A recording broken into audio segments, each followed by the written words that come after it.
Hulk Hogan versus The Undertaker, WWE title match, WWE Survivor Series 1991. The Undertaker made his WWE debut in the fall of 1990.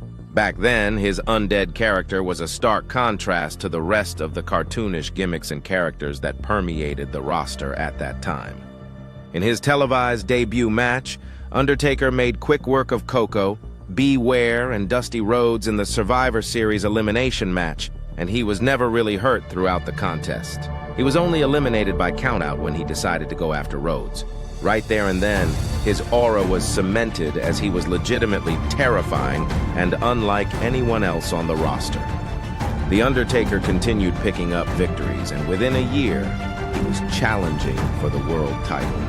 The champion at that time was Hulk Hogan. The Hulkster had handed the reins of the company to the Ultimate Warrior back at WrestleMania 6 in 1990, but that reign failed to live up to the hype, only for Hogan to come back and win the title yet again.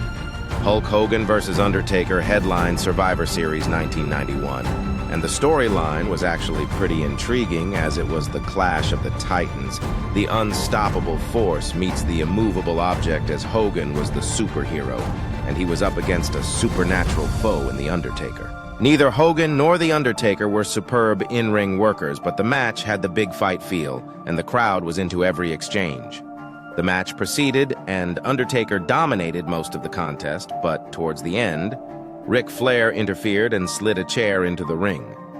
Hogan was distracted by Paul Bearer, and Undertaker took advantage as he hoisted Hogan up for the tombstone pile driver and crashed his head onto the steel chair. As devastating as the move looks on camera, it was easily one of the safest finishers out there, as the knees of the executor take the impact, while the head of the opposing wrestler remains safe. Hogan, however, thought otherwise.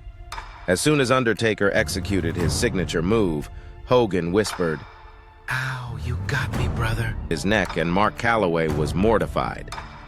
Backstage, according to rumors, Hogan was even yelling about someone calling his wife and his kids as he was in an immense amount of pain.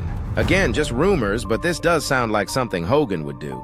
6 days later, Undertaker lost the title back to Hogan on Tuesday in Texas, and popular belief was that Undertaker was being punished for injuring Hogan. Mark Calloway himself admitted that he was shaken up. It was only after his conversation with Shane McMahon that Calloway started to feel confident.